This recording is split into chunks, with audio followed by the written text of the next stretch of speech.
In early 2026, the United States and Israel prepared for a decisive military action to eliminate Iran's nuclear infrastructure and cripple its leadership. The primary objective of Operation Epic Fury was a rapid collapse of the Iranian state, using overwhelming force to decapitate the regime before it could mobilize. On February 28th, that plan was set in motion. Coalition forces launched 900 precision strikes in the first 12 hours alone. The operation successfully targeted the upper echelons of power, killing the supreme leader, Ayatollah Ali Khamenei, along with the IRGC's top military commander and the defense minister. This satellite image shows the aftermath of the opening salvo. By systematically targeting every primary radar node and surface-to-air battery, the coalition neutralized Iran's air defense network within hours. Simultaneously, strikes in the Gulf destroyed over 150 Iranian naval vessels before they could leave port. The White House expected these losses to force a total political surrender. Instead, the Iranian state remained intact. They pivoted immediately to a pre-planned, decentralized retaliation protocol designed to operate without a central command. The 12-hour air campaign was designed to end the war.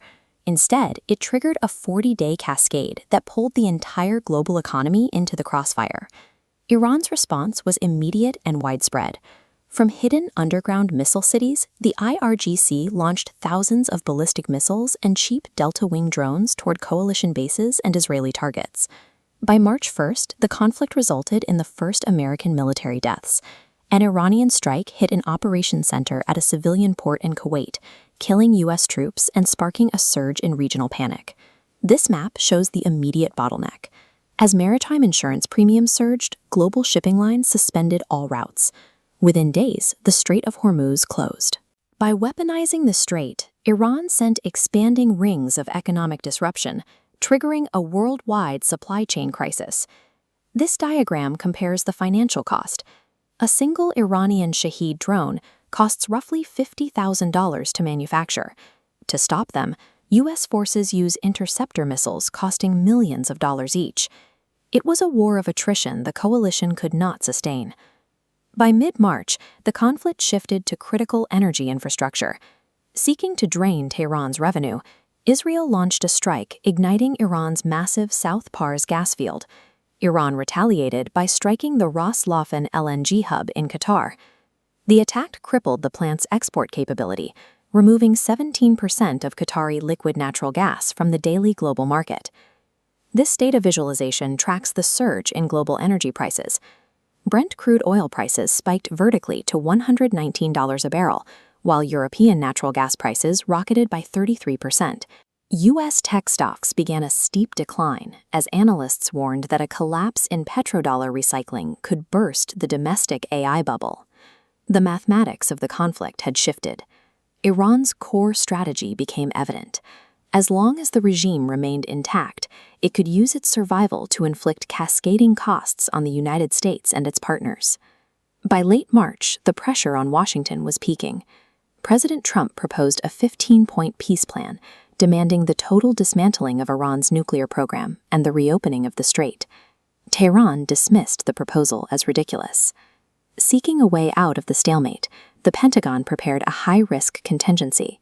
They began massing 7,000 ground troops for a potential invasion of Karg Island, the small hub responsible for nearly all of Iran's oil exports. The crisis widened further when Yemen's Houthi rebels officially entered the conflict. They fired missiles at Israel and threatened a total blockade of the Red Sea, placing the Suez Canal shipping artery under immediate threat. On April 5th, a desperate search and rescue mission near Isfahan proved the limits of coalition power.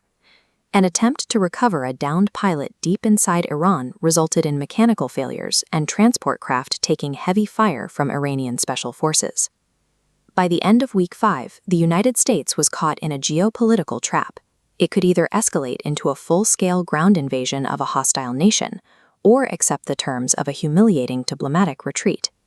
Less than an hour before a deadline to obliterate Iran's power plants, the U.S. capitulated. Facing soaring domestic inflation and a looming election, the administration agreed to a provisional 2-week ceasefire.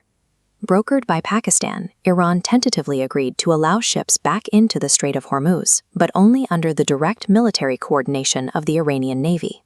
Over 40 days, the coalition destroyed over 13,000 targets and eliminated the Iranian leadership.